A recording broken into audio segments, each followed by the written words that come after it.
On the studio, so I'm just waiting for that cue, but I believe we're on air. It's good to be back with you again.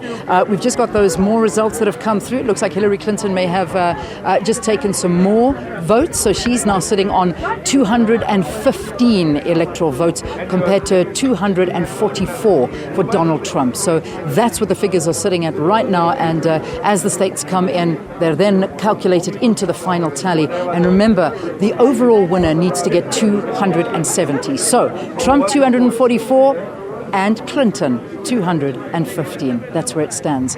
So we talk about elections, and I think one of the first people that jumps into your mind, or one of the first organizations that jumps into your mind, is our very own IEC. And with me now to talk a little bit about this is the chief executive of that, Mosotho Moepya. Good to have you with us. Welcome to Morning Live. Oh, look who's behind us. Good morning. I see I'm in good company. I just saw them now, got the fright of my life. I'm like, oi, okay, sure. Okay, all right. So look at this. This is the future, and we don't know which one is yet, but I mean, it looks like it could be going to this guy standing here next to me. Look, from where we work in our own profession, it's not over until it's all over. But one follows, the developments in this instance, and we note that this election is speedily going to be concluded. It's going to be an interesting election. It's been very close, and I think for an election administrator, it's a tough job. It is a tough job. I don't know if you noticed that Donald Trump fell. I think he's here in South Africa, and everything that is not necessarily the most popular thing has a hashtag called must fall. So I picked him up and I put him back on his feet. I noted what you did. He owes me one. Okay. But, the reality is that, like you say, too close to call. We've got to calm down. Everybody's just got to keep on watching these states coming in slowly but surely. There's also another reality that we may have that tie where we get 259 to each party, and it could land up that way. What happens then? I think when an election is it's won very tightly, there are a number of possibilities. The administrators are going to be kept in check. Those that believe that some irregularities may have taken place will likely challenge it. We don't know. We haven't seen that happen in elections in the U.S. In recent times. I know that Florida was a case in point. But I think, in these elections, one may see that happening. It is tight, it is tough, and we hope everyone who is working in these elections is doing their best, as they ought to. I feel sorry because I know what it takes, and it's a tough environment to work on in this instance. Yeah, it certainly is. It's a very tough environment. It's a tough environment for everybody, because even the people are beginning to worry. They're beginning to sort of see the reality setting in. And I think when we talk reality, we talk economy. And I mean, we've got the markets. One of the markets that we can take a lot of cue from is Asia. And the Asian markets are taking a hammering this morning as to how the US results are faring and the direction that they're going in. Now, we're not going to be immune to that. South Africa is going to struggle. The rest of the world is going to take a big cue from what happens in the States. And it's something that in a political environment like this, we cannot handle. I'm afraid, reality, it's that. It's reality. And I know markets will react, but in the long term, let's hope that the outcome of the election represents the will of the American people, and that all of us will adjust to that will. I know it can be tough to adjust to, but that's what it is at the moment.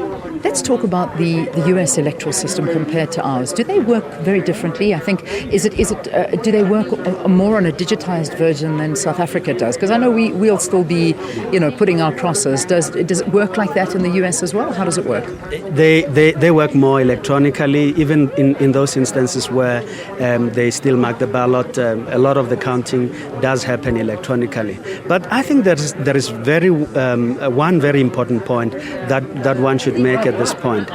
You know that there have been calls in South Africa to say we should look at our electoral system.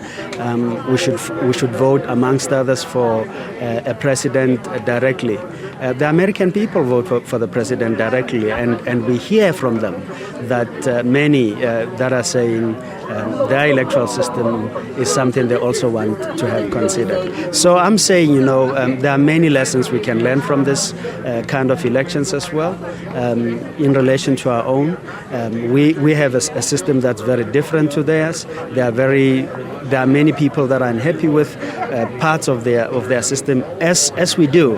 And I think when we reflect for the future, we should seriously take time to look at what works well for us, what are those things that don't work well, as they do as well. So I think making calls to say let's go direct or directly, we see that there are also difficulties with that system. Yeah, indeed. I know that you, I was just eavesdropping a little bit, but you're planning a trip to the US. Is it a, what type of trip are you going to be taking? It's really leisure. I'll be traveling on leisure, but that's why all of us take interest in this.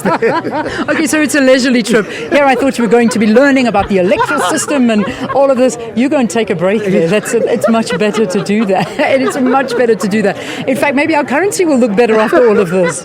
Who knows? We want a stronger currency, but we hope that, the one good thing about elections is that they stabilize forces, and we really do hope that these elections will also at a point stabilize the markets and everything else. All right, let me wrap this interview up by giving you the latest numbers. I'm just having a look now, and I'm seeing, listen to this, sir, Donald Trump, 254, and Clinton, 215. That's what we're looking at right now. It's getting very, very close, where Donald Trump could be the next U.S. president. Remember that he needs 270. So by my calculation, he's 16 points away from being the U.S. president. Donald is falling behind you again. This man's falling for me, fast and furiously. What can I tell you? But I don't think he likes the dark ones. He likes the blondes. But anyway, let's take a break. Here, he's falling. Oh, he fell again. Hold him. This is going to make its way on YouTube and Fast and Furiously. I'm not too sure he's going to like this very much. Anyway, I'll pick him up in the break, and I will hold him up for the rest of his term. Yeah. Okay, let's take a break here on the program. Mosotho Moepya, thank you so much for talking to us here on the program. All right.